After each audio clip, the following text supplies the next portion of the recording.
Oh, Nice, Frankie. Oh yes. I love it. Yeah, I wonder who he's voting for. I know, right? I don't know. Could be Max tough. Payne. He's voting for Max Salvation. Payne. You can't Turret get salvation. He said Terminator Salvation. Genesis. What is going on? I don't know. All you movie lover badasses out there, the Kung Fu Avengers have arrived on this episode, the 19th episode of Voices. That's right. We have in the house Kung Fu Santa himself, Rick Myers. That's right. Get his Films of Fury books and all the material. If you We let me- also have... Oh, go ahead. For 1 week only, the world of exploitation films, the creation of these movies, and also Target, a novel and thrilling adventure stories, continuation of Target, and the book I wrote way back in the day that I talked about Terminator and Alien for the first time, the great science fiction movies. There's my name at the bottom. Nice. And also, we have the director of the upcoming short film Night Watch, Kyle Wong, in the house. That's right, representing martial arts and stunt work. The badassity that abounds. Oh, and also, we got returning to the channel, we have Frankie Pozos. What's going on, my friend? Actor. Right, there's in the me. film An Hour to Kill. You can watch that on YouTube. Frankie is here, and also actor. That's right, Tony of the Dead from Projects Night of the Axe 72, representing horror, because we are fans. That's right, and we have Eric, our brother from another mother, the Asian movie enthusiast, looking chill in the back right there. That's right, and of course, we got the master of remaster, Frank Jang himself. That's right. Buy all Eureka products. They all rock. All amazing movies. Oh, he's got. Oh shit! Representing the shirt right there. Represent. And it has been a long time. But the YouTube celebrity himself,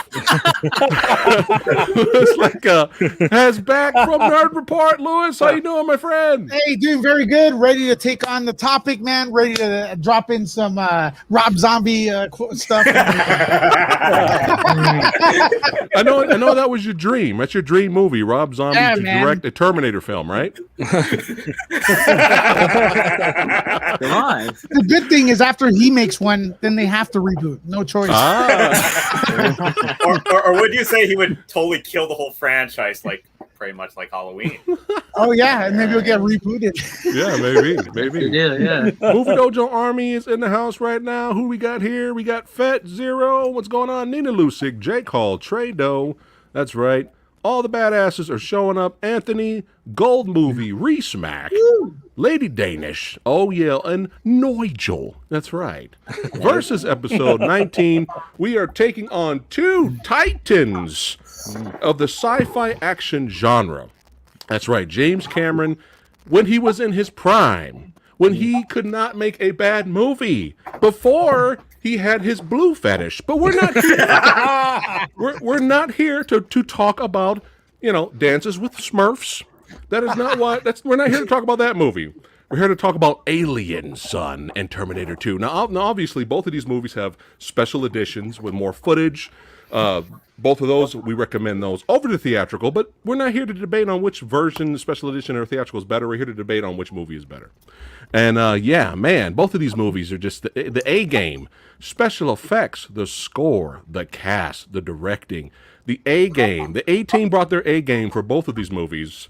And these are just phenomenal. This is extremely difficult for me, despite the shirt I am wearing. You never know in verses by the end. Samurai may, I don't know. Who knows what I'll go with at the end here. I'll leave some bootleg suspense, as Rick always calls it. But yeah, let's go ahead and get down and dirty with it. All right, so we're going to go ahead and go into Aliens here. Aliens. Okay. Unfortunately, it came out in 1986, directed by James Cameron. Unfortunately for the Samurai, I did not see this in theater. Oh. I saw this on VHS full screen. That's right. I didn't even see the bootleg TV cut, like the edited bullshit TV edited version, which is the only way we could really watch movies, growing up back then. But I went out and bought it on VHS, and I brought it home, and I popped it in, and it completely blew me away to the point where I was like, where has this movie been my whole life? Like, I was like, this movie, Jesus Christ, the action, Sigourney Weaver kills it. And it's just like, it blew me away. I got up, ran out of my bedroom. I grabbed my oldest sister. I said, come in here. Look at this scene. Watch this scene. Look at this. Look at it. Look at it. No, I didn't do that. But I do want to add, Samurai, notice how he's not mentioning the day he bought it on VHS. It may have been last week. I just want to tell you there's a thing called 4 days. That was our secret. Yeah. But yeah, I was completely blown away. And then after that, just diehard fan, DVD, Blu-ray, and all that. And I absolutely love the movie. It's phenomenal. And what's interesting about both of these films is they has 2 badass female leads done the right way. And still Hollywood today struggles how to Captain Marvel struggles on how to showcase an action badass female lead with good writing and character development. I always go to Ripley and I always go to Sarah Connor. So that's another important thing to point out in these movies. But I don't want to talk too much because we got a huge panel here. But everything's phenomenal in this film. I can't really think of anything negative. But you never know. Something might pop up later. All right, Kyle, positives and negatives of Aliens. I remember, both of these films came out when I was, definitely Aliens came out 2 years before I was born. So I got to see this originally on TV, and I remember, seeing it on what we have in Canada called the Space Channel, not the Sci-Fi Channel. And I watched this one before watching Alien. And the fact is, it did blow my mind with how the creature effects looked back then in '86, and it still does hold up today. And compared to what the original design was in the Ridley Scott version, and I just remember watching, knowing that rewatching it now, I was like, okay, they really build up the tension in this film, where you don't see the aliens at all. And especially in the theatrical edition we're used to, we don't see any alien until the Marines get there, till you hear that distress call. And then everything that comes about, you meet Newt, and then everyone's just like, okay, now what? And then the Marines go into the plant and everyone just gets eliminated. And what I liked about it too was you usually get the stereotypical team of every personality, and you end up saying, I'm gonna hate you. I'm gonna hate you for being the loudest. I'm gonna hate you for being the asshole. I'm gonna hate you. You actually love and get to appreciate every single character, like Vasquez, Hudson. We all know Hudson. Hudson. And then Hicks being he's not even the team leader, but he takes the lead with everyone else. And just even not even trying to be that romantic angle. They did not shoehorn that romantic angle between Hicks and Thank Ripley. God. It showed that Ripley was taking charge of how she wanted to I've faced these things before. Teach me how to fuck these guys up now. And that's what I loved about it.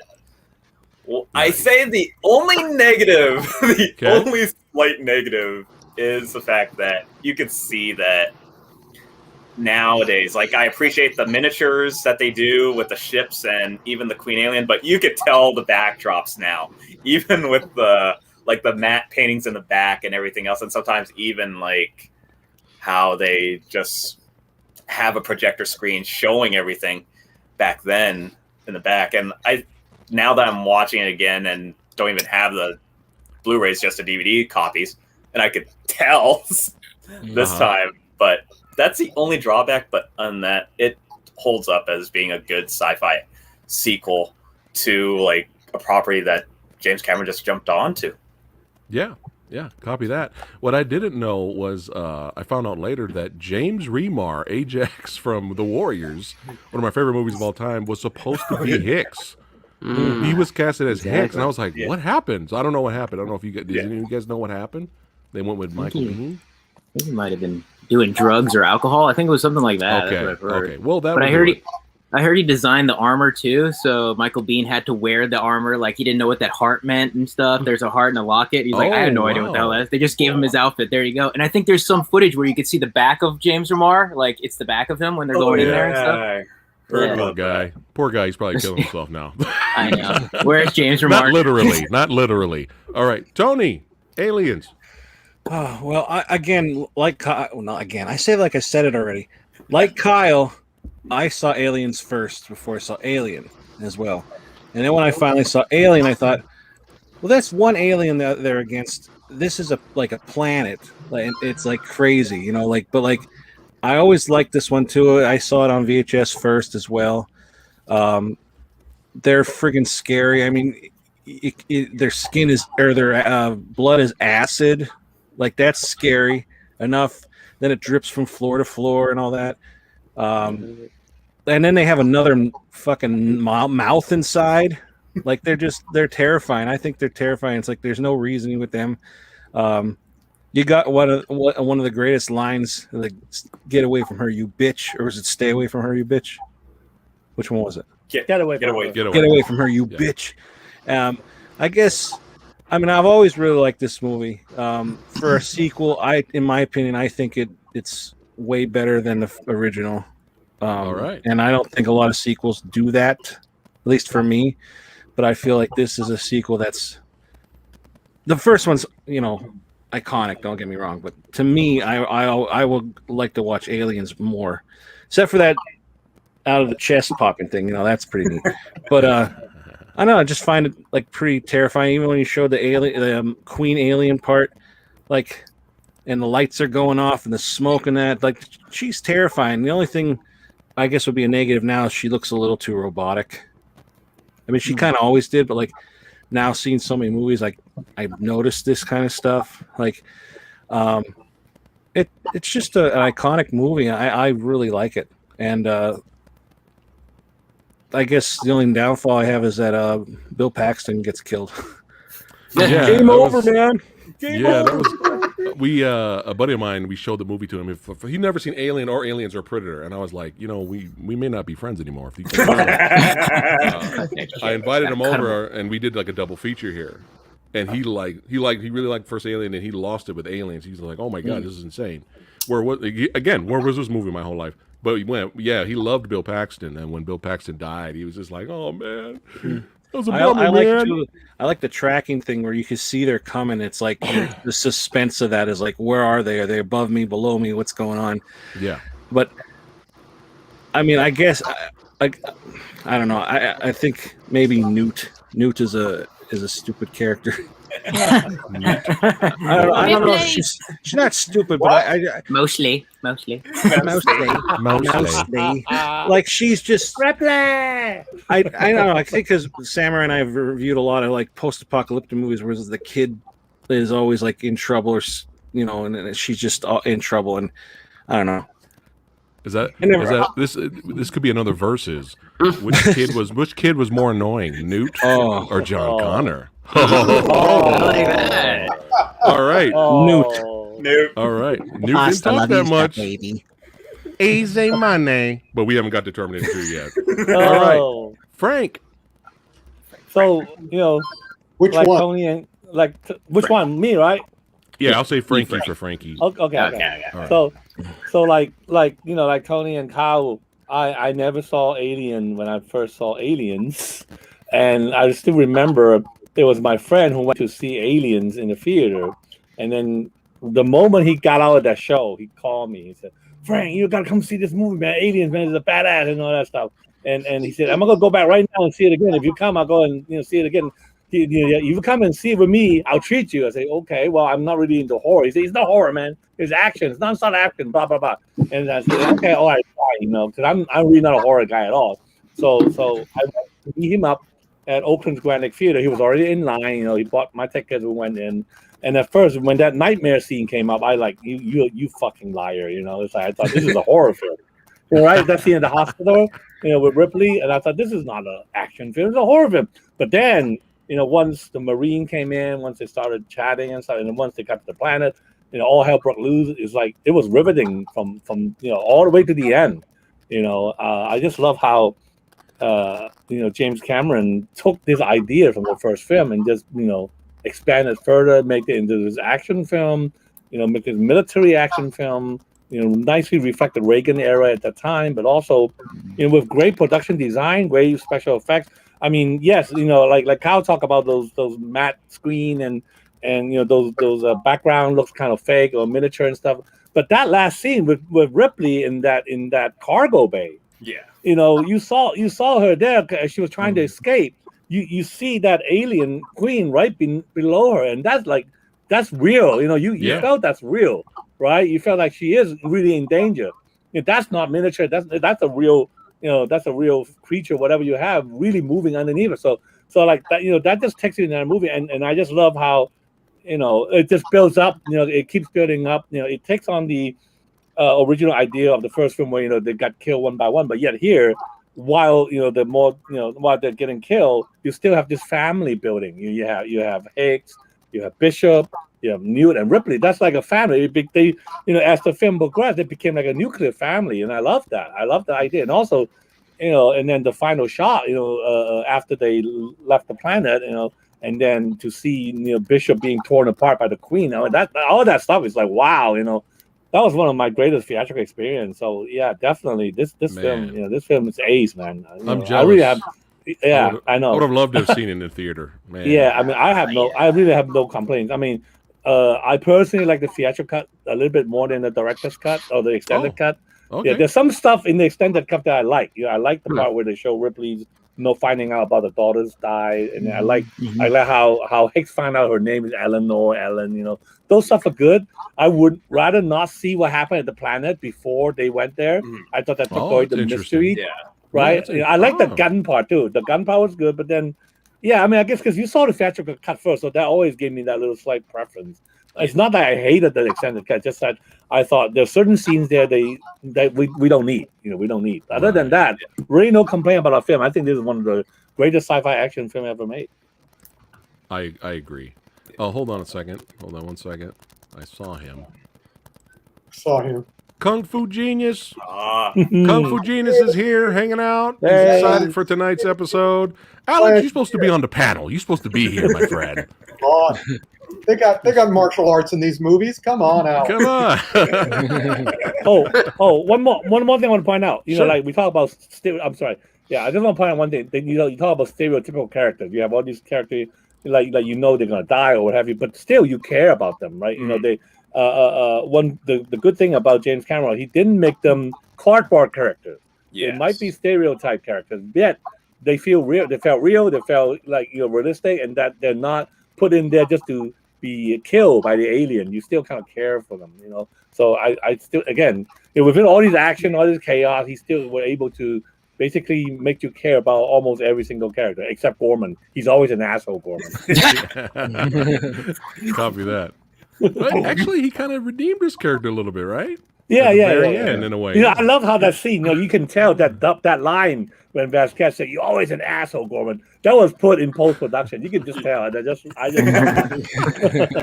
All right, Eric. Okay. This one I watched both of these, Alien and Aliens, on television. I was a little too young, and. If I were to make a top 10 movies of all time, any genre, the first Alien would be on it for me. So this one is kind of hard to follow up in that regard. But I think they did a good job of making a movie that's different enough to stand on its own instead of just duplicating what they did in the first film. There are some similarities when you look at them, but definitely the upping of the action was the right choice to go with this.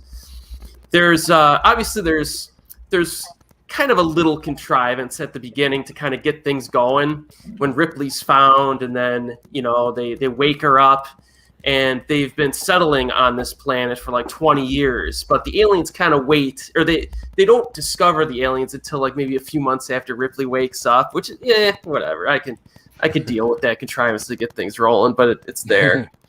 I like some of the character building too. They do a pretty good job of giving her enough motivation to actually want to go back, which I could imagine had to been tough in the writing room. Like, how do you make her like want to go back to fight these things. And you see her at the beginning, she's having a lot of nightmares, she's struggling with it, and then she's dealing with this implication of these settlers on this planet who are also in danger. They don't know if how many of them are dead or if anybody's alive. And I remember when she has that call with who's his name? Burke. Yeah, with Burke. And she's like, listen, man, it's like we're going there to destroy him, right? And it's like, I'm in, baby, because she's got at that point it felt like she had to go, and I think they did a good job with that. The action is a little bit, if you look at the gunfighting, it's kind of just a point and shoot type of thing, but the way they set each scene up is a little bit different.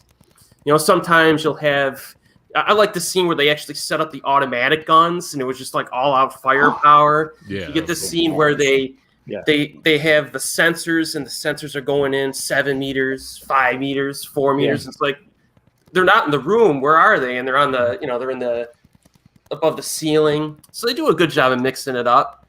And like you guys have said, some of these characters, like in most other films, I wouldn't like them. Well, number one, it's Bill Paxton, so I'm going to like him in almost anything anyway. But even with him, like he should be obnoxious and unlikable, but he's not. And the thing is, when he goes down fighting, and I like that. They had him go down fighting. You know what I mean? So that added a lot to it. Yeah. So I think it's a pretty fantastic follow up, and I very much enjoy it. I actually prefer the extended cut for some reason in this one, but it's a very solid film. Nice, Frankie. Oh, okay. My turn. Well, I was super late onto this party as well because I just somehow missed it. I was born in '84, and so I saw it on VHS, the box cover, and I used to see like Ripley there with the gun, and I guess I was a sexist little bastard because I was like, I don't believe that. Fuck that. So like I waited like a while until like Kenner like did those like toys for aliens, and they acted like it was like a cartoon cool shoot 'em up, and I'm like, I gotta check this shit out. And then it was fucking amazing, and I was so fucking wrong. I was a sexist little pig. God damn it. Anyway, so I mean, like the movie is just James Cameron did an impossible task by making a fucking sequel to a great horror film, sci-fi horror, and he made a sci-fi horror action film. Like, what the fuck? And he brought in great actors, good characters. Vasquez, Jeanette Goldstein, who's the stepmom in Terminator 2. Like, what the fuck? How does she play that and play Vasquez? That's range, man. Anyway, but I don't know. And then James Cameron, like, he's great with tech. Every movie, he always adds new tech. I guess he just loves that. For every movie he does, there's always a cool gun, a cool machine, cool car. He's just, look at that. Boom, he put a flamethrower on a gun. What the fuck? Like, that's insane. Like, that's crazy. Or the shotgun shells were also grenades, too. You just take a little cap off. What the fuck? How did you think of that? You're a fucking genius. Jesus. Okay. But I mean, I think my only gripe would be just the fact, like, it's like kind of like the Jaws 2 issue with Brody. Like, he's like, you guys, there's a shark out here. It's like Ripley has the same issue. Like, why are you going back there? And it's like, all right. So she's kind of half-assed until we really need her. She comes in, and that's my little issue. But how the fuck do you get her? That's an impossible task, and they fucking did it. So there you go. Nice. Nice. You okay? You need some tissue. I'm good. All right. All right. Louis. All right. Wait, so we're doing positives and negatives, or only positive right now? No, All negatives. Holy cow, dude! So you have any. Private Vasquez was the stepmom. What the hell? Yeah. That's insane. That's insane. Jeez. Acting. Damn, and then there's that line about being an illegal alien. What year is this, man? Who would want to migrate anywhere on Earth? It all stops. and then what's his name? What's his name is John Connor's father. Yeah. Okay. So that's the thing. What I really like, because I came in, even though I was born in, I came into this series kind of late. So the thing is, I appreciate so much that I got a glimpse of what I think the Terminator Future War would have looked like, because it does look like that. Of course, no one's mentioned Stan Winston, and I believe he had a lot to do with this right here. And Stan Winston, man, like, I had a chance to meet him. His stuff is great, and I think a lot of the reason we could watch this movie so many years later and say it could compete with the new stuff is because of Stan Winston himself. And giving props to James Cameron. Too bad Titanic, he won an award and never made good movies after that. So,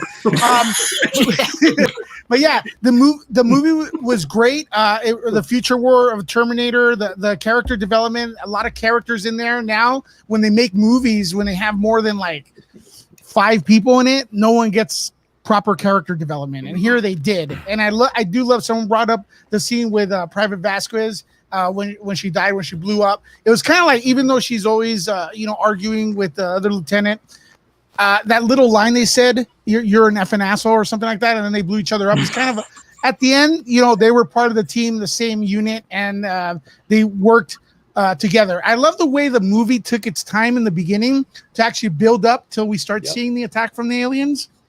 That was dope.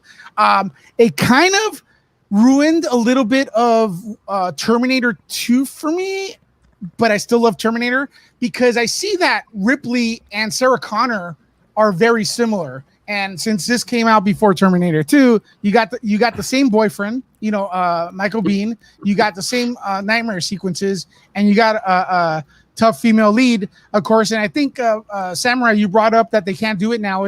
They can do it now. It's just that they point at it too much. It's rare, always like, hey, we have a female lead in our movie. Yeah. Back then they just did it, and that's when people were like, all right, all horror movies have tough female leads and stuff. So I love what Cameron did with it. It's an improvement of the first film. There you go. That's a great scene. Great shot. And the momentum of the film, like the flow of the film, was perfect until Newt.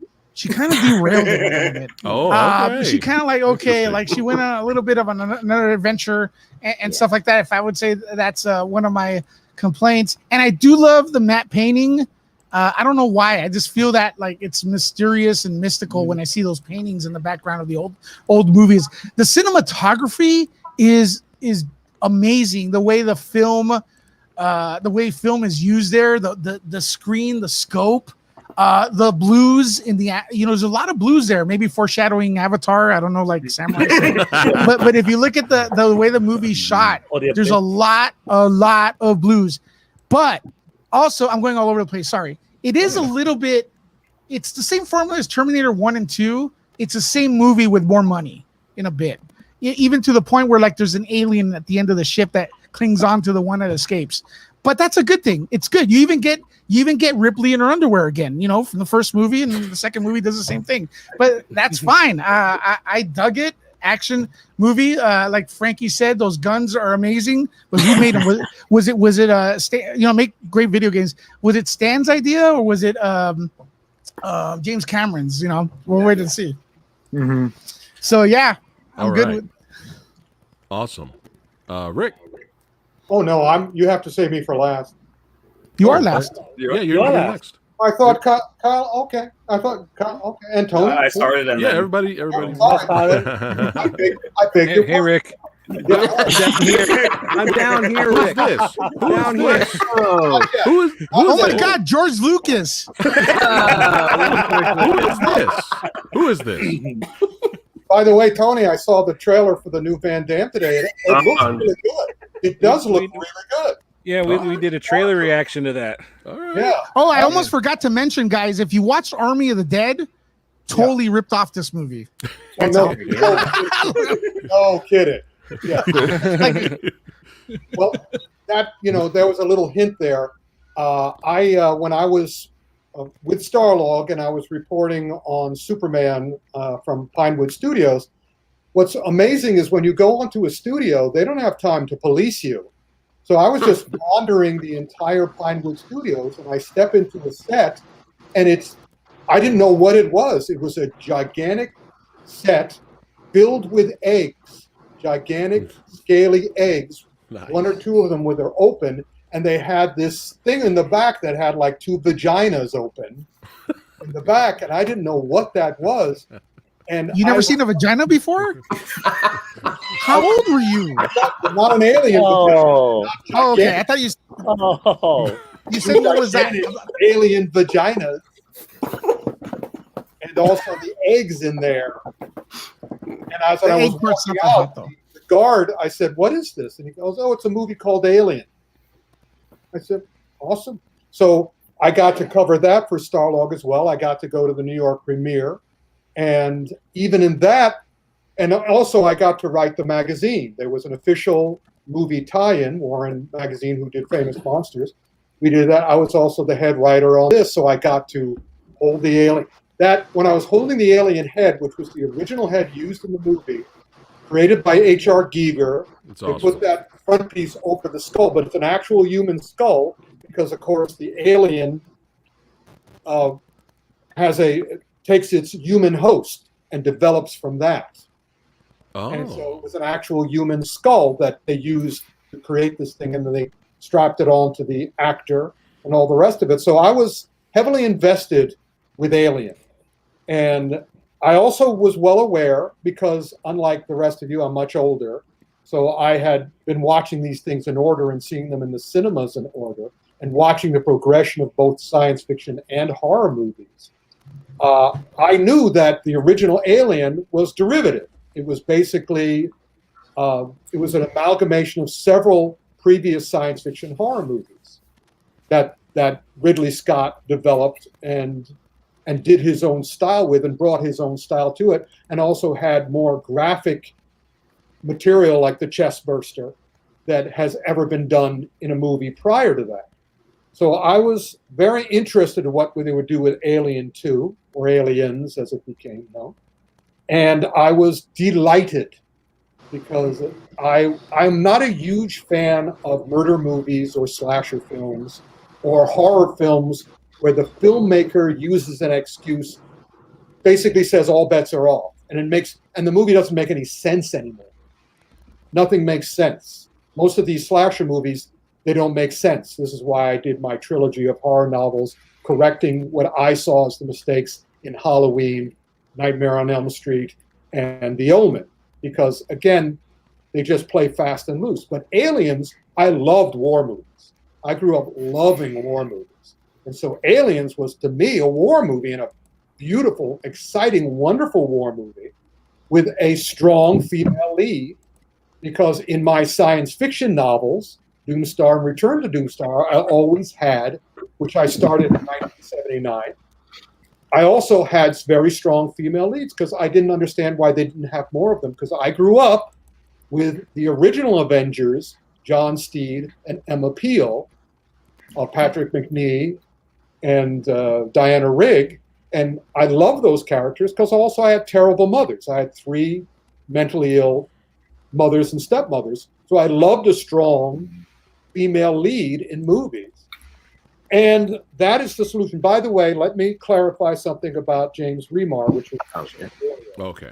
Originally, his initial claims that he left the movie because he had urgent matters at home, in quotes. Oh. But later on, he admitted the truth, which was, quote, "I had a terrible drug problem, but I got through it. I had a great career in personal life and messed it up with a terrible drug habit.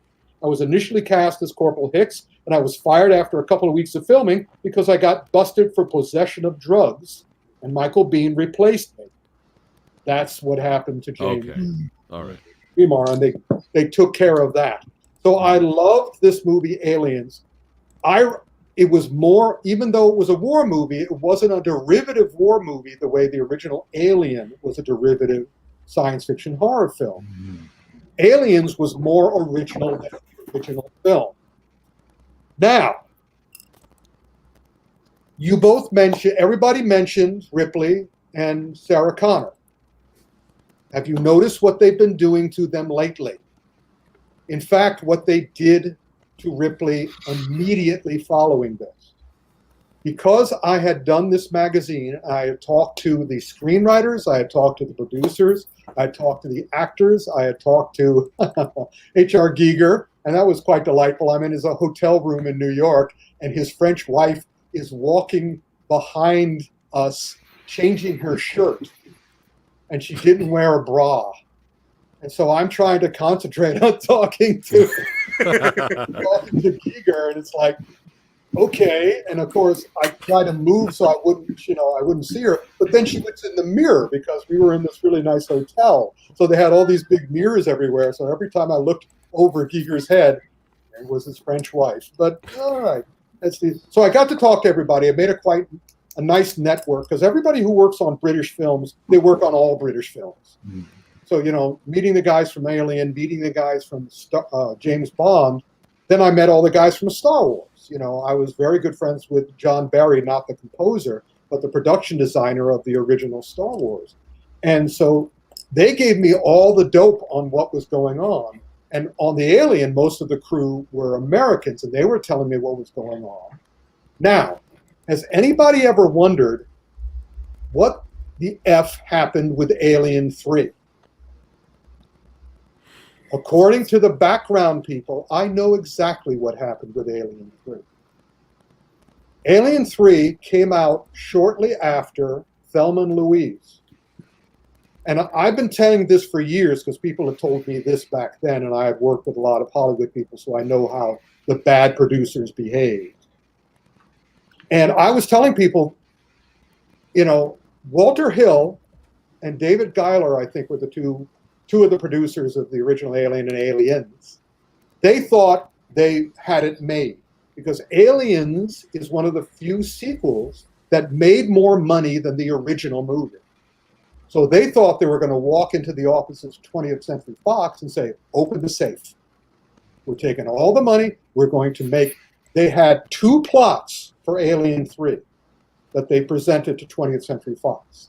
The aliens come to Earth, or Ripley goes to the alien planet. And 20th Century Fox leaned back, crossed their arms, put their feet up on their desk and said, we think we're going to make it an independent, cheap movie about the 5 steps of accepting death. And according to my information from one of the people I earlier mentioned, but I'm not going to actually specifically label him, you could hear the screams of the producers across the city. They could not believe, and 20th Century Fox had the right to do that because of the deal. So for years, they wanted to know, the screenwriters wanted to know, the producers wanted to know why 20th Century Fox did that to them. And they did that according to their theory. And now recently, someone backed this up. Thelma and Louise came out. Thelma and Louise was being touted as the first successful action movie featuring strong female leads. The people who like having power over people, the 80% of the backstabbers in Hollywood, wanted to make sure that they were able to say into the future that, you see, women just can't open action movies. They needed to say what they said to Jackie Chan in front of me. Jackie Chan and I are in an elevator at the New York Film Festival talking to a producer from Warner Brothers. And this guy says to Jackie to his face, America will never accept a Chinese action star. And his producer, Jackie's producer, David, said, what about Bruce Lee? Without missing a beat, the Warner Brothers guy goes, oh, he was the exception. Hollywood producers love doing that crap. Love doing it. And so they wanted to be able to say that Thelma and Louise was the exception. So they sabotaged a couple of movies, but they knew those movies, B.I. Warshawski and A Stranger Among Us, those were 2 strong female leads.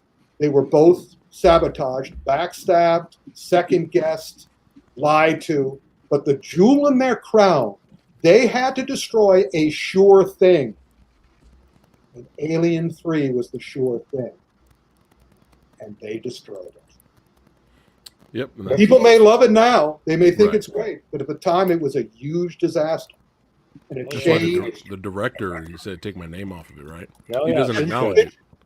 And he attributed his wanting to take his name off, not because of what he wanted to do, but what the producers, what the studio, not the producers, the executives did to the movie behind his back. Wow. So that explains. Now, you can believe it or not. I've always believed it. that's the tragedy. And that's why, basically it's like, we can't have nice things. Yeah. Copy that. Instead of the producers. Now, is there anything else I needed to say? No, that was pretty much it. And that's why So you like Terminator 2 more? Is that what you're trying to say? But again, look what they've done to Sarah Connor since Terminator 2. Look what they've been. I mean, especially in the latest one, supposedly the reboot that they were trying to Halloween it. For the second time. The characters were nothing. I mean, how many times do you have to face a Terminator before you know guns won't work? I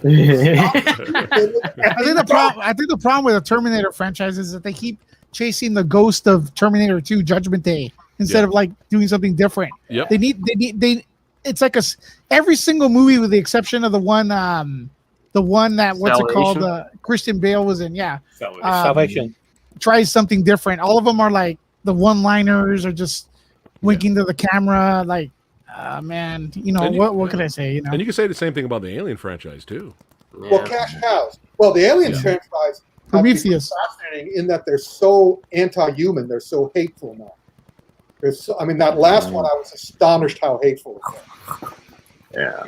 So let's move on to Terminator. Well, the good news is with all these bad sequels and prequels and reboots and remakes, they will never ruin the classics, which we are talking about today. Yes. So fuck all these other bullshit.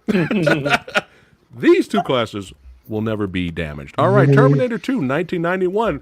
The movie my best friends. Oh, go ahead. He's gonna change. Go ahead. Screen shirt, and I'm going to move into my robot shirt. Go ahead. All right.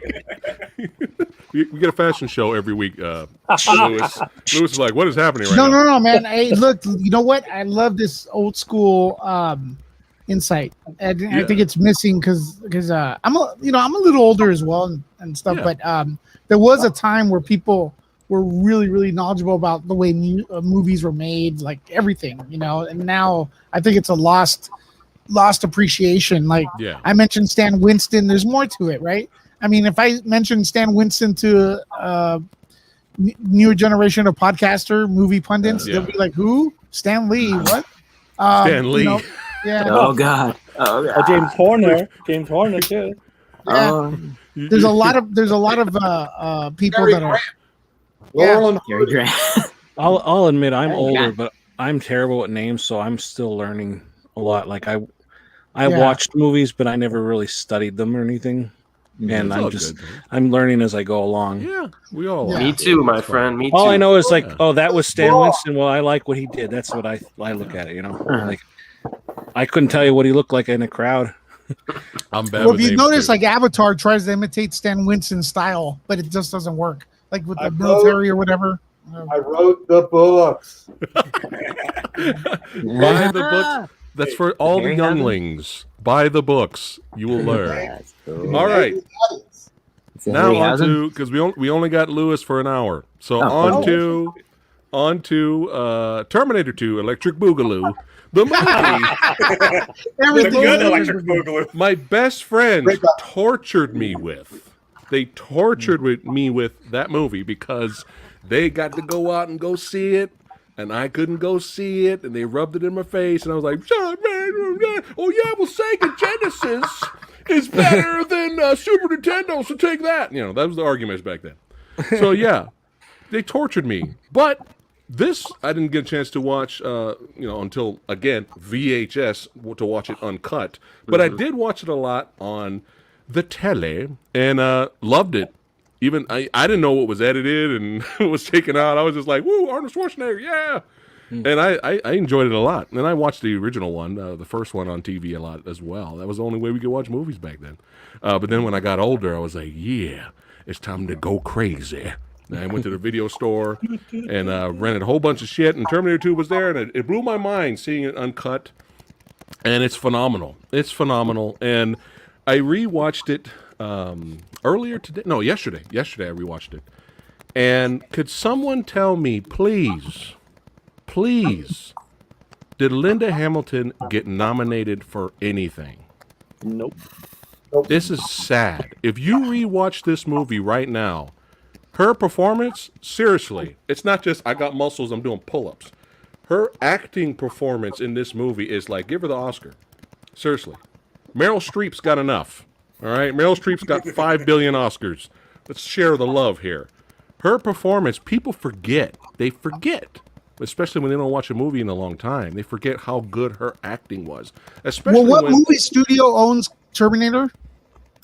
During that time, was it Canon? It was Corelco? Yeah. Okay, who owns Alien? Oh, that's Fox. 20th Century Fox. 20th Fox. Yeah. Who has more technically hookups? Disney. Who has more hookups in Hollywood? You think? Disney. Disney. No. We're not talking about modern day. We're talking about 80s. So, do you think people at the Academy, have you ever seen them? Yeah. Do you think they watch sci-fi? No. No. They wouldn't even acknowledge the incredible, unprecedented achievement of Marvel. They wouldn't even mention. And guess what? They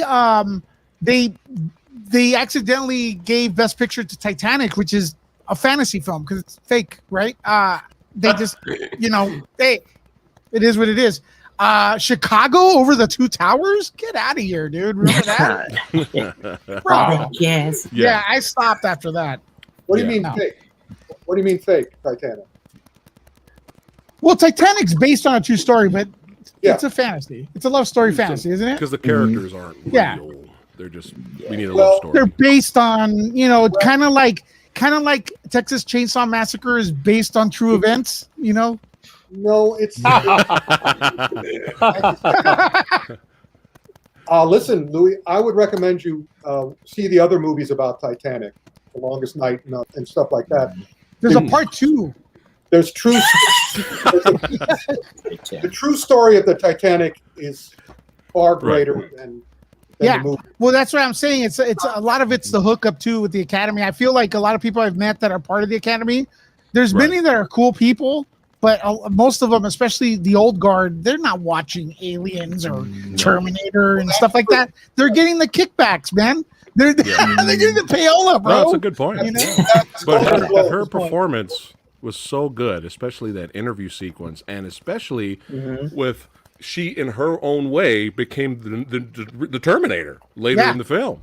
That was a big deal with that film back then. They said the new Terminator is so menacing that we had to turn Sarah Connor into a Terminator to back Arnold. That was I remember that specifically said during an interview. Yeah, but watch her performance where her holding back and wanting to kill Dyson. Yeah, that was phenomenal. She should have got something. I just wanted to ask, see if you guys knew. Didn't she also go through training for the guns and everything too? Yeah. Like she's just like amazing in this. But yeah, rewatching it again, it's a classic. Special effects, some of them still hold up really good, especially for 1991 CGI. Yeah. Some of it's a little wonky, but majority of it is still good. Still pretty good, man. Like this shot right here. This still works. Yeah. Still works. 1991. Yeah. Jesus. But yeah, it was his rehearsal for The Abyss, so to speak, too. Right. Yeah, the water intake. The other way around. I think. Abyss came first, right? If anyone's wondering, I did enjoy The Abyss the Abyss more than Avatar. All right. The Abyss is what gave James Cameron the idea for the liquid, that it's time for the liquid matter to work. Right. Yeah. All right. But I don't want to keep everybody, but we'll move on. I love this movie. Can't really. Well. Let negative. He has to go in an hour. Let him go first. Okay, we'll do that. Yeah. So I'm almost done. My negative. Oh, okay. By the way, Louis, hold on. Go ahead. Linda Hamilton won the MTV Movie Award for Best Female Performance. There it is. Okay. MTV. That's all you need. That's my only. Even they got Fuck it the right. Oscars. That's all that matters right there. Got an award. Hey, right. Popcorn award. You got 2 awards from the MTV Movie Award. All right. So my one little nitpick is easy money. Okay. Now. He didn't say it like that, to be fair. Yes, he did. He said Now that I'm saying it this way, that's all you're going to hear now. So anyway. Anyway, Come on, buddy. just like Edward Furlong and Newt, they both were not actors. They were picked out because of James Cameron liked their look. Both of them are green. Both of them are not actors. Another similarity to both these movies for versus tonight. I like Edward Furlong in this movie. He does have his moments where his acting is fine. I like the relationship with Arnold. That is what saves it. That's what works. His relationship with his mother, that's what works. His acting is fine, but there's a lot of moments in the movie where you could tell he's struggling to find an emotion. And I remember that with all my best friends that tortured me, oh man, this movie was amazing. Oh, you couldn't see it. All of them agreed. We hated the fucking kid though, man. Jesus Christ. The fucking kid was annoying. Right? So, like I said, it's a minor nitpick. Does it ruin this perfect movie? No. But I still got to shout it out. Easy money. All right. Willis, go ahead. You're killing me, Samurai. Now you're reminding me of that time that I was a big Return of the Jedi fan until I started hanging around with Star Wars fans and they pointed out the Ewoks. You know, I was and then they pointed out the damn Ewoks. Look, I'm going to defend Edward Furlong here. Go ahead. I think there was the scene you're talking about. I don't know, man. It works for me. I love the part where he's like telling Arnold to do stuff to save his mom, and that was his voice. Hits another pitch. Like that's a kid. He helped move the story forward. And there's one scene in particular that people don't talk about that I really like that told me this is the future resistance leader is when he's playing the video game and you see his mannerisms were just exactly like the guy who played John Connor in that film, who I thought didn't do much, but he looked fucking cool with the scar coming down his face and everything. So I thought he was great. I love Terminator 2. It's the first time in a long... Well, I remember sitting down to watch that movie. My expectations were through the moon, and it hit Venus. It exceeded my expectations. Nice. Even with the usher told me, because he was cleaning up, I go, have you seen the movie? Because I saw it like on midnight or whatever. And he goes, yeah, they showed it for the crew yesterday. And my expectations were huge. I go, did you like it? He goes, oh my God, it's amazing. So my expectations were like beyond fair, and it blew it away. And so that kind of tells you what I thought about Terminator. And if you look at, like, when you compare to Aliens, though, as far as the VFX is concerned, is when we started getting into the CGI era is with Terminator 2. And the CGI is what's not aging as well as the rest of the film. And if you look at the way the alien looked in Aliens, I think it looked better than the T-1000, right? So, I mean, if you had to compare VFX stuff, it ages better, right? So, look, man, this movie's awesome. What is it? Robert Patrick, the T-1000. Holy cow. Arnold Schwarzenegger was a menace in part 1. How do you top it? Robert comes in and it says, hold my beer. What the fuck, bro? That guy, I mean, how do you top Arnold? You don't top him. He didn't overshadow Arnold to like, we don't care about him. He just was so great. He made his own thing, dude. And that whole thing about that the muscles Arnold has doesn't matter. It's just a scrawny freaking like thing that just moves in a weird way. The way Robert Patrick moves is just incredible. Your movie is only as good as a villain. That's a fantastic villain. I could go on and on and on. The music in Terminator, I don't feel nothing in Alien has anything to near it. The music, as part 1's music, I actually like more in Terminator 1. I like more than 2. But in that beginning, the survivors, they only stayed to live a new nightmare. The war against the machines and that fucking the footsteps on the skull. Holy shit, dude. The narration in the beginning, beat that. That intro blows away anything, bro. Mm-hmm. That intro is amazing. That intro is just like, wow. So Terminator, what didn't I like about it? I loved everything about it except maybe that it's kind of a repeat of part 1. Yeah. Even with the dialogue, it's just like almost like Alien 1 and Aliens. I disagree with you on that one. Aliens is a totally different experience from Alien 1. That's like a totally different movie. Yeah. Terminator 2 is kind of the same thing. But yeah, go ahead. Mm-hmm. I love but then again, this is not really Terminator 2's fault. It was so good that we could never have a good Terminator anymore because everyone wants to imitate part 2. Just bring it back to horror. Like just throw the budget away.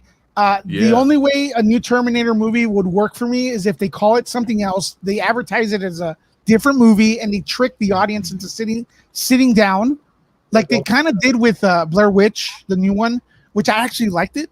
With the press, they called it The Woods, and then when people sat down in the middle of the movie, they reveal it's Blair Witch. I don't know if you guys know about that story, but what you have to do is you have to trick the people into putting their ass on the seat. They're not going to accept another Terminator movie. The franchise is dead, and you could blame T2 for it because it was so freaking good. And Arnold continues to try to be the T2 Terminator.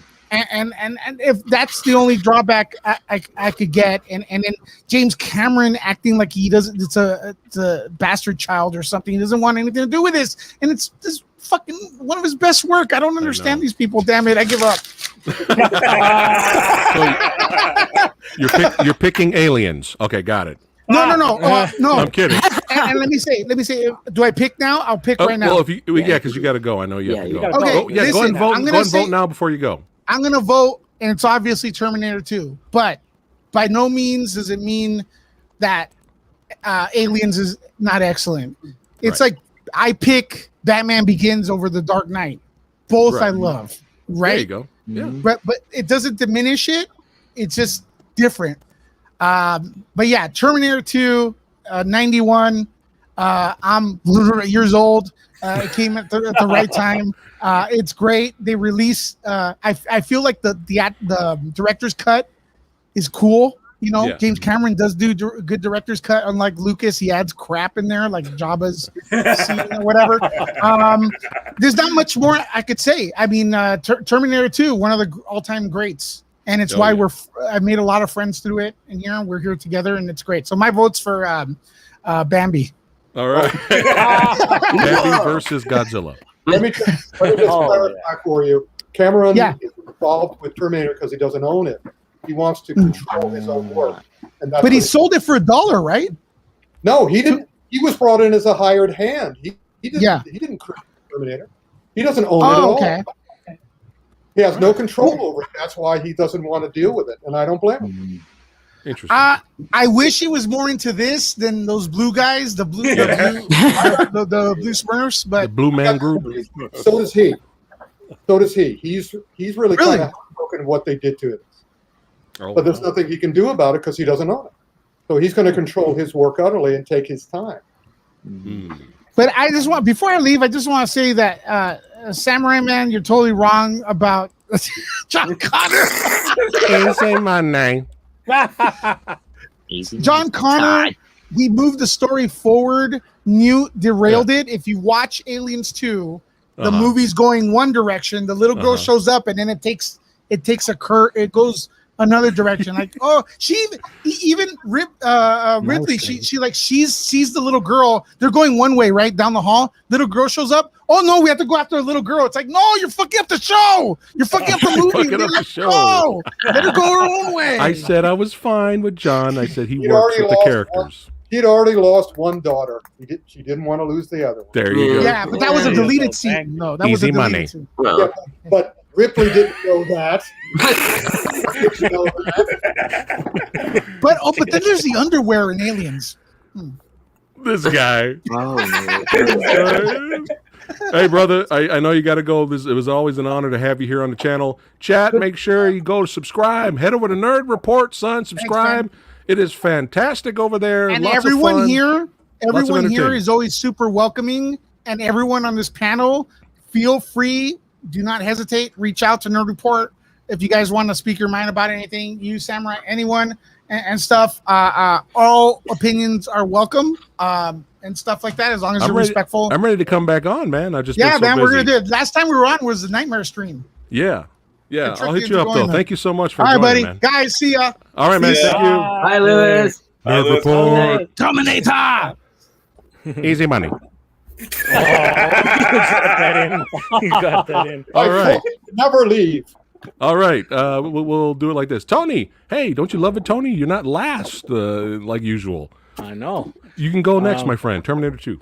Well, the Terminator 2, I'm pretty sure I saw in a theater because when she says the war against the machines and the foot comes down, I remember jumping really like that to that, and it was so loud. So I'm pretty sure I saw it in a theater, but I know it was one of the first previously viewed VHS tapes we ever bought, and of course to watch the shit out of that one. I rewatching it the other day. I was putting in the 4K version of it, and I heard bad things about that version. I don't really see anything except for maybe the gun sounds in the very beginning when they're showing the war, but I still think it looks great.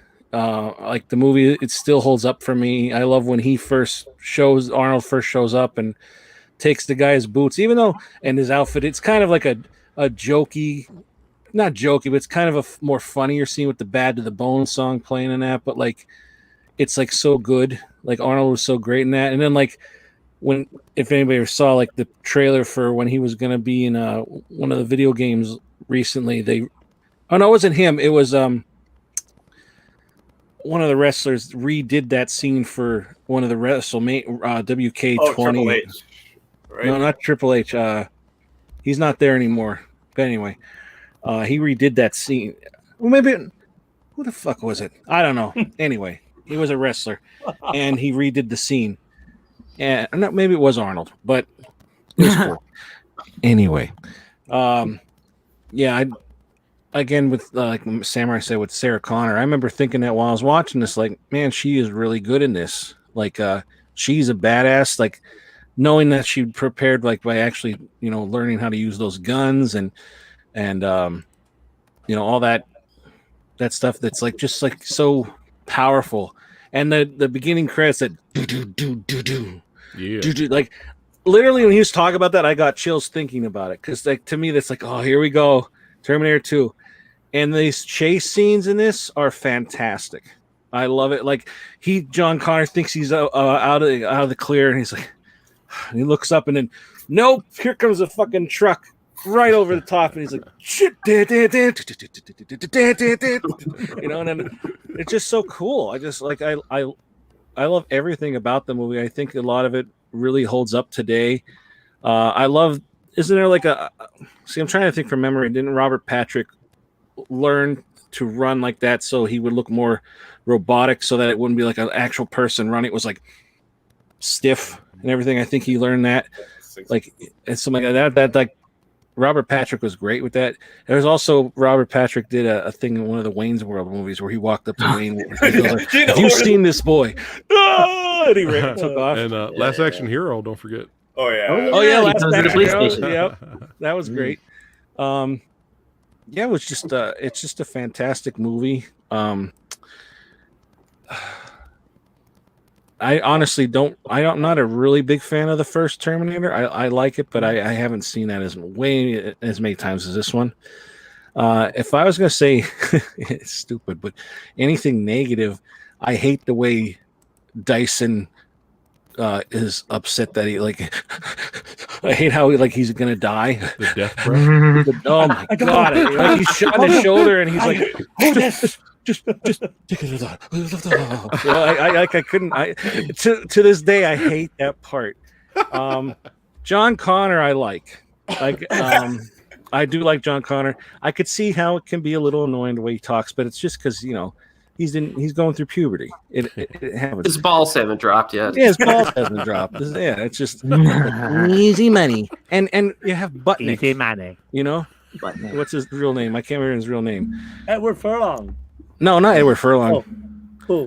His friend, the redhead. He's from Salute Your Shorts. You got him in it too. Amazing mullet. And I remember back in the day because he's like, "Hey, I think I seen that kid you're looking for," and he pushes him out of the way. I can imagine because Butnick was a real jerk on the Salute Your Shorts. I can imagine a lot of people going, "Yes, he pushed Butnick into the wall." But again, I remember that I was thinking that too, where he's concentrating on the video game. And Lewis is gone now, so he can't. But like, I remember thinking, like, "Oh, he's really drawn into that, and he's playing war games, so he's kind of made for this as well." I don't know. It's just a great movie. I always liked it. The score is great. The action's great. Like I said, the chase sequences, it's fantastic. I don't really have many negatives to say about it. All right. Except for what I said with Dyson. The death breaths. The Dyson death breaths. Just there you go, Frank. That was pretty good, Frank. and then don't forget when he dies. Hold this. Oh, look at that, Frank. Look at Frank go. Do it again. I don't know how much longer I can hold this. I don't know. Maybe that's impressive too, but like that is impressive. All right. Well, you got to segue to Frank now. Go ahead, Frank. Terminator. I mean, again, like I said, it is a wonderful family drama. Terminator 2. You know? Yeah, Terminator 2. Yeah. So I mean, again, family drama. You can tell, this recurring theme in James Cameron movie about the importance of family and helping each other out and stuff. Great chases, wonderful action. That whole scene from the shopping mall to the outside to that water alley with a truck. I mean, that's just amazingly done. I saw this at a theater again.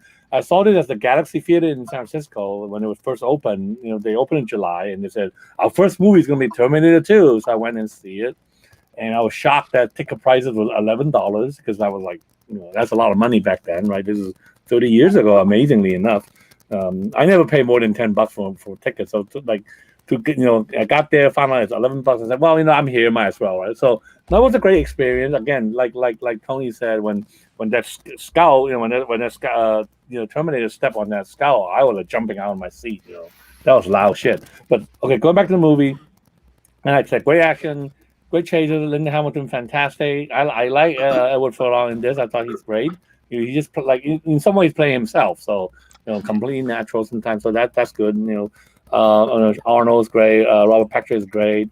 And then also like that whole scene in the office at Cyberdyne, because that was shot in Fremont, near where I live. So and I recognize that building because you drive by sometimes you see that building. So when I saw that popping up in the movie, oh, that's Fremont. But anyway, yeah, that whole sequence, amazing sequence. And then I it still amazes me to this day when the helicopter went underneath that bridge. Yes. I mean, that is a fucking amazing stunt.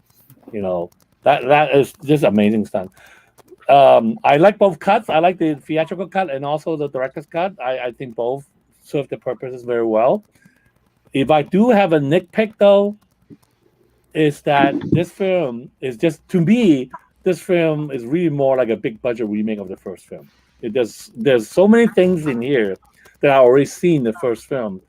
That even though yes, this is bigger, better, greater, once they get to that factory place, where when the liquid nitrogen truck went into that factory, I find myself losing interest because for whatever reason the tension in that final scene couldn't top the tension I got from seeing Linda Hamilton being chased by that one single Terminator in that whole machine place at the first Terminator film. So there's a been there, done that, the feeling to that scene that kind of took me out of the picture. I know what he had. Well, I know why James Cameron did what he did. The story from a narrative point of view. Yeah, that's.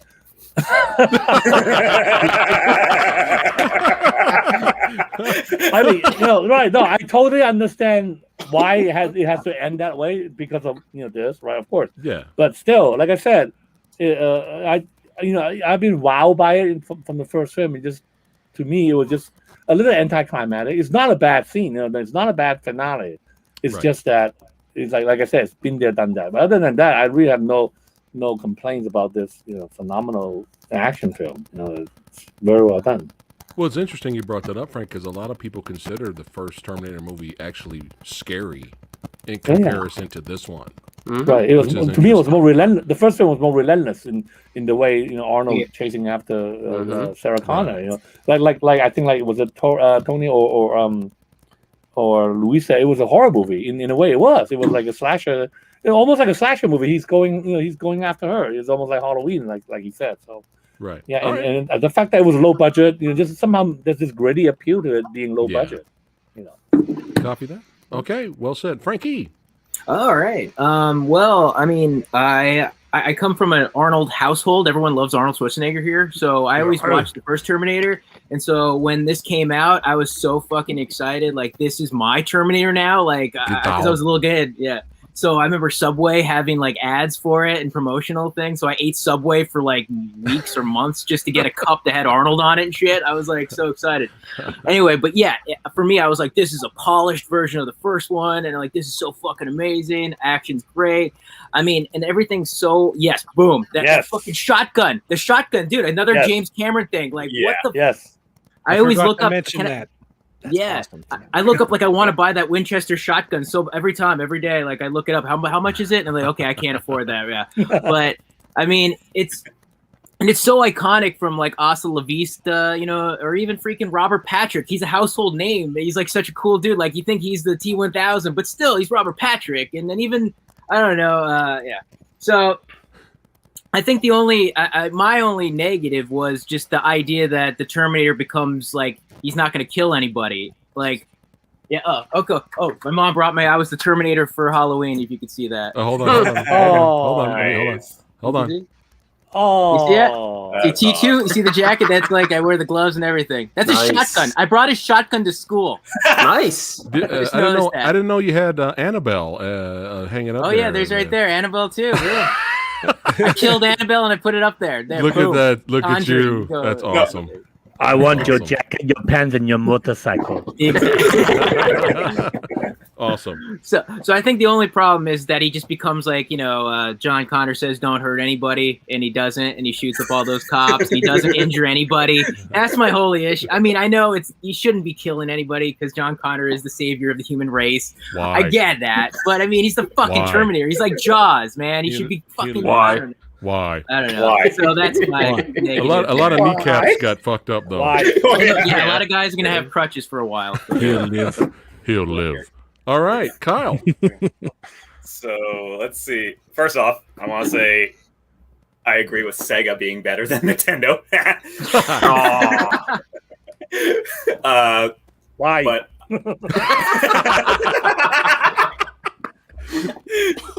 not while I'm drinking, Jesus. Sorry.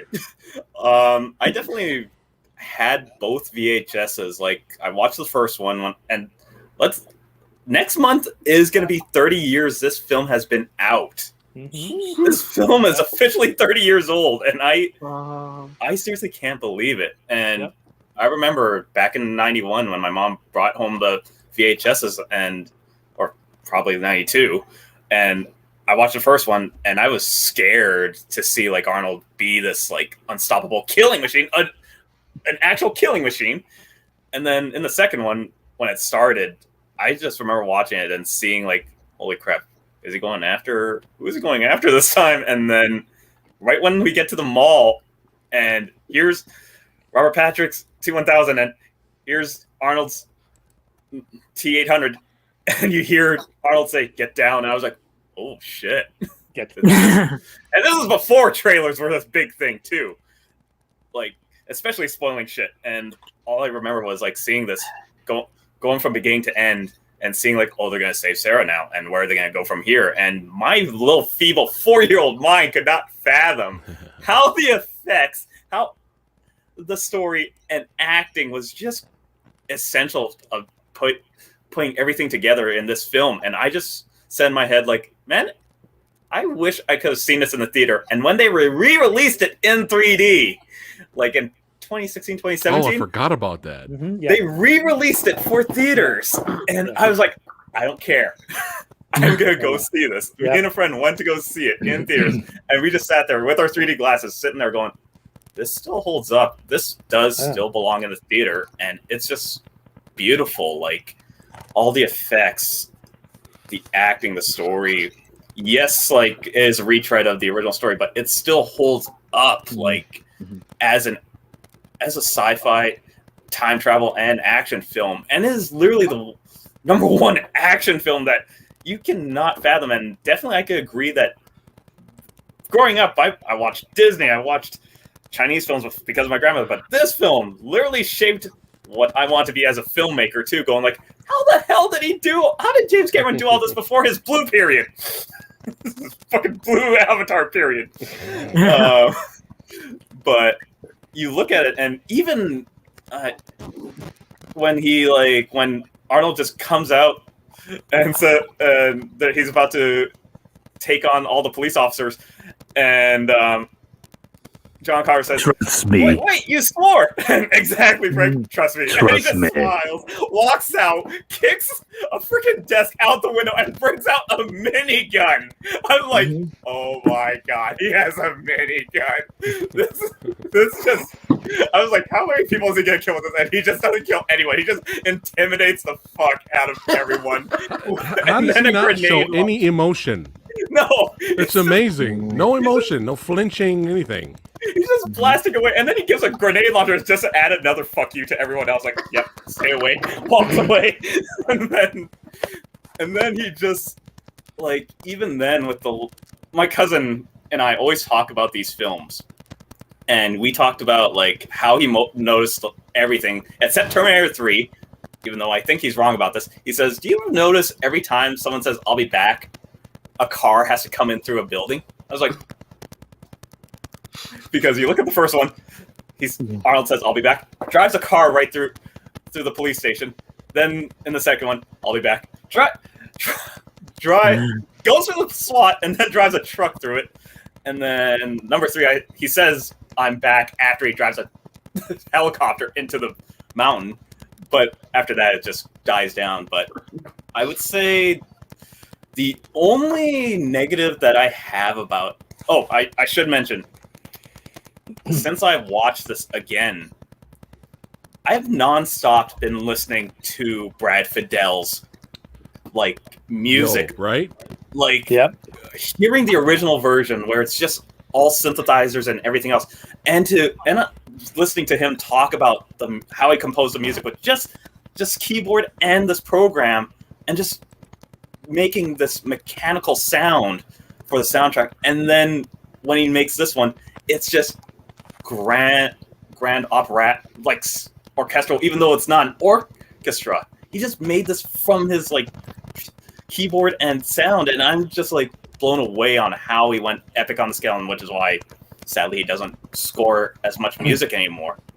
And even then I'm like, do you want to end on a high note? This is the high note, and no one, not even Danny Elfman, could copy that like for Salvation. Like, no one can copy Brad Fiddell like at all. And I think someone mentioned Terminator Resistance, the video game, actually slightly did a nice rendition of it. And the only reason why I say that is because, me being a metal listener, someone actually added electric guitar to the actual love theme in the soundtrack. And I was like, that actually sounds really nice.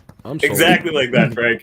Exactly like that. But it sounds so subtle on how it's done. But the only negative I would say is, when I was a kid, I remembered saying, like, I don't know if I want a sequel, because it's the perfect sequel to just end everything. It doesn't need anything else. And then I was like, as a kid, just like, maybe one more.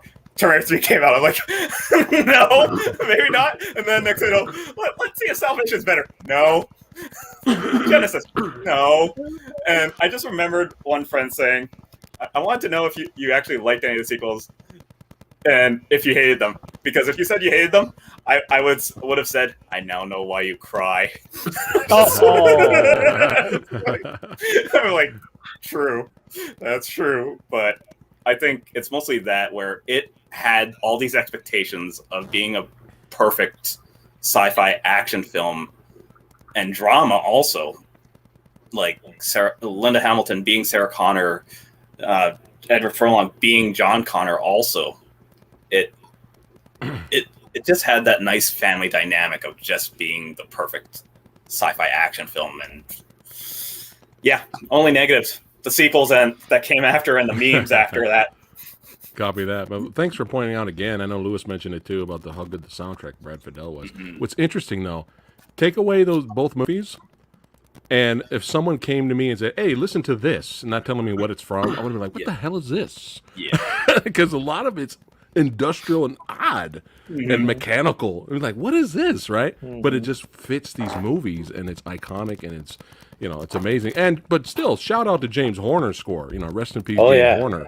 His score in Aliens is freaking iconic. It's pretty dope, man. Yes. How many times when they're flying, when you know, Bishop's flying out, how many, and they're escaping before the explosion, how many times that that music was used for trailers, movie trailers, countless times. So shout out to James. You got to show respect. That's the first time we mentioned Bishop. Yeah. I forgot to mention Bishop. Oh, Bishop. Yeah. Got a little Bishop. Eric. Bishop, yeah. How many of you had tried the knife thing after you saw it? Oh wow. All the time. I tried it once. One time. Not that for human. All right, Eric. All right. On paper, this film should have been terrible. I was thinking about this today. Yeah. They were making a sequel to Terminator. You know what we should do? Add a bunch of humor to it. Did you hear about that joke of that Terminator who went into a bar and all the bartender ladies were gawking at this big cyborg schlong? Let's throw that in here. That's fantastic. And you know what else I think of? The first Terminator film, the first thing I think of are annoying children. We need an annoying kid in this movie. And then we need to cast an actor whose balls haven't dropped yet, and he sounds like a 10-year-old girl throughout the entire film. Okay. And you know what? We need to change the Terminator. I want the Terminator in this film to be a good guy, a good family man who takes orders from this annoying child. And then for the villain, let's cast someone who's half Arnold's size, just to mix it up. I mean, this film should have been atrocious. I consider this to be like a cinematic miracle, this movie, when I was thinking about all. But one thing I will say that this film doesn't recover from is a diminishing return for the universe that's created in the first film. Because what do we have in the first film? No one goes home. No one else comes through. It's just him and me, baby. All the marbles. This is it, baby. Yeah. And I really like that element of the first film. There's there's real stakes there. Now for first 5 minutes of Terminator 2, it's like, they sent 2 Terminators back. And oh yeah, the humans, they have their own Terminators now. And I remember the first time watching it, I'm like, dude, that's not what I was told in the first movie. What the hell is this? But they still make it work. They still make it work, obviously. But again, I think this kind of sets up the stuff that was wrong with a lot of the sequels, and that they just keep saying, oh, they just sent another Terminator back, and then another one, and another one. So, but that's why when I rewatched this film last night, I'm like, man, you know, conceptually, this film had so much going against it, and it's still freaking awesome. It's all in just the execution, man. The action is top notch. I mean, Robert Patrick, you kind of wonder where they find these guys. I mean, he just really does a great job in this role. And everybody talks about Linda Hamilton as well. And Arnold, again, you know, this is kind of like the Arnold that we know and love. You know, the Arnold in the first film is a little scary. This Arnold's more, you know, he's more, I guess, multi-dimensional father figure kind of, which they were going for. But yeah, this is just fantastic. The entire final half an hour with the helicopter. Yeah. I know Frank mentioned, you know, the helicopter when it goes under the overpass. I'm like, dude.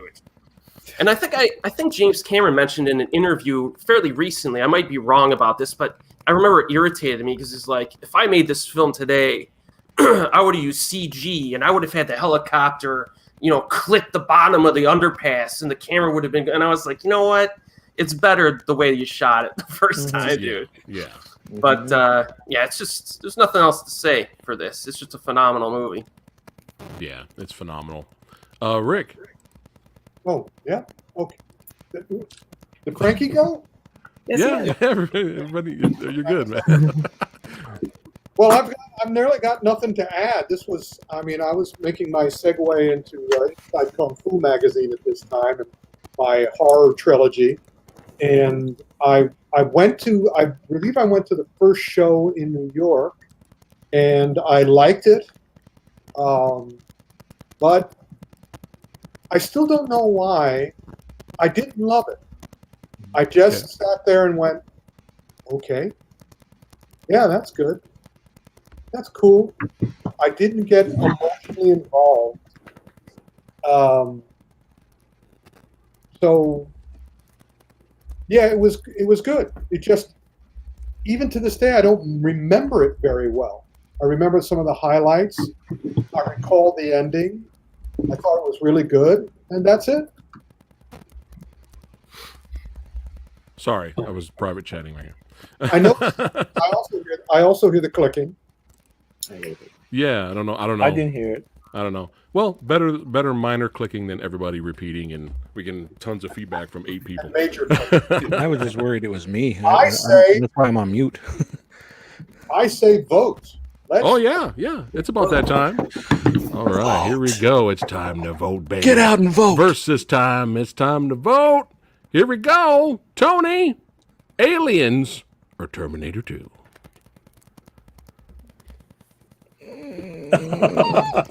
Well, it's game over for Aliens, man. Terminator 2. There you go. Tony Again, gives it a thumbs up. I'll give it my own thumbs up. Thank you. Here he goes. All right. Frank. I just want to say, before I vote, I just want to let you guys know I still have a soft spot for Alien 3. I think the assembly cut is fantastic. I actually like some of the parts of Alien Resurrection too. I like the European humor in it. I thought that was kind of charming. And then but again, comparing Aliens and Terminator, I mean, I just think that like Aliens is just on this slightly higher level than Terminator 2, because like I said before, Terminator 2, there's just been there, done that little. There's a deja vu about Terminator 2. Yeah. No matter how well that film was made, how great the action is, he has done it before in the first film, and I think somebody pointed out that because this was not his original idea, I just felt that he had more heart into Aliens than the Terminator franchise. He kind of took over, and so definitely Aliens for me. All right. Copy that. All right, Frankie, Aliens or Terminator 2? Well, these are both classics. I love them both. So when they're on, I'll watch them. I'll watch the whole fucking film. But I gotta say, Aliens is the winner. Oh! Holy shit! Wow! Wow, son of a bitch! Wow, that was you fooled me. Very nice, very good. I love the action. I love Aliens. I love the guns and Aliens. All right, the pulse rifle, man. Yeah, pulse rifles are all. All right, Kyle. Wow. Let's see. This is an exciting versus. Like, definitely, as emotional as I get, I think everyone could admit this. Like, the only way that there's a few movies that can make you cry, and they will say like also that you can be emotional about men can't be emotional, but when you watch the ending of Terminator 2 and you see the thumbs up and he's going into molten lava, you cry. I'm saying Terminator 2 because it is honestly. Rick's like, nope. They're manly tears. We are 2-2. 2-2. Speak for yourself, Kyle. Speak for yourself. I didn't cry. All right. I understand while you cry.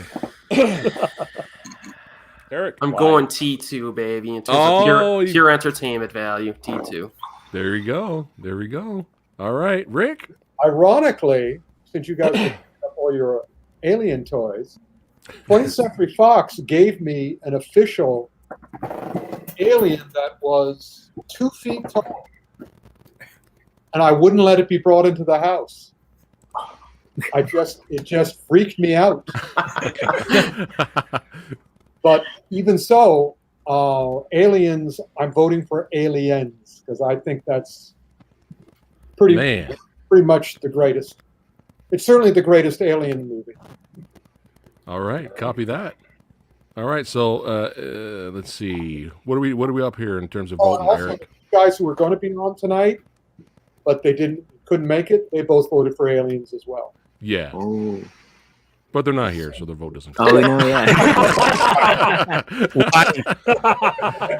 public is going to go. The voters are going to go for Terminator. So it's all moot. The deciding vote coming up. We're forgetting Lewis's vote's Terminator. Oh yeah. Don't forget about Lewis's vote. He did show up. So, all right, it's up to the samurai. Here we go. What is it gonna be? Both classics. Absolutely. I love Alien so much. I think it's a perfect movie. I got a poster up here. But believe it or not, easy money.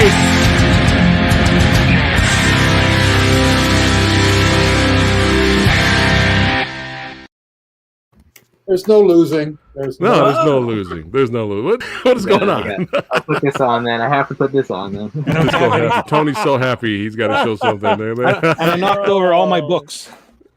Oh, when I learned how to read. Hey, love Aliens. I love it to death. Yes. And you never know. 2 or 3 years from now, we do this again. I might go the other way. That's how good Aliens is. But yeah, let's. We always love to give the internet a voice. And I'm not surprised by this. Actually, you know what? I'm not surprised at the winner, but I'm surprised that it was this huge of a gap. Yeah. I'm never surprised. Oh, wow. That's what she said. Yeah. So we always like to give the internet a voice here on the channel. But yeah. In all the other episodes, has there ever been, has a movie with this vote, has a movie ever won that was older? Because I've noticed that basically what wins is a newer film. Yeah, I agree. Yeah. I'd have to go back. That's Yeah. a good No, point. That No, is a good point. I think I sense that too. The newer movies kind of always win. Yeah. Yeah. But also, again, they're all wonderful movies. We're just picking our favorites. We're not saying which is better. It's just what we like more. Except for I could watch either one of these, like Frankie said. Yeah. Agreed. I want anytime they're on, I could watch it. I want a Oh my pulse God! rifle. Yeah. I want a replica. Anybody knows information of what website to get a pulse rifle replica for cheap? Reasonable Yeah, price. it's all expensive, dude, man. I know. I want the smart gun. I actually want the smart gun. That thing looks interesting to use. Yeah. But this was a lot of fun. Always these versus episodes are just keep getting better and better every week. Next week will be the 20th episode. Holy shit. What is it gonna be? We're gonna have to discuss and find out, celebrate the 20th episode. But thank you all you badasses, the Movie Dojo Army, showing up, representing One good ass. love for films. One good great ass. There you go. Great ass. Great ass. Ask anybody. That's right. Copy that. There you go. Don't forget to subscribe to Mr. Tony of the Dead. If you love horror and all things fun, go over there and represent. That's right. Follow Kyle on his Instagram. Everybody's information is in the description box below. All of their social security numbers, all that stuff. What? It's in the description box below. Take all my money. Take my money. Make sure to check out An Hour to Kill on YouTube. You can watch it for free. To see old Frankie doing his acting thing, make sure you go out and purchase Films of Fury. Now, are you saying on Tubi or on YouTube? YouTube.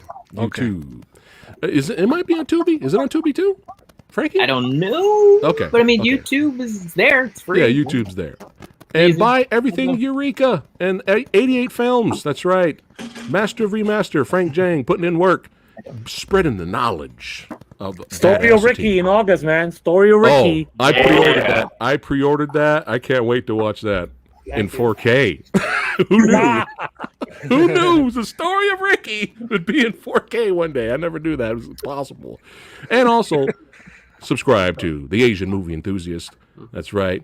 Love his content. He is so knowledgeable. He is the man. And we'll see all you badasses again next time. Don't forget, tomorrow we are going to have Alex Chung on the show tomorrow at 6 p.m. Pacific time. Martial artist, stuntman, director. He's going to be hanging out with us. The Movie Dojo Army. We're going to be talking films. And we'll see all you badasses next time. Take care, guys.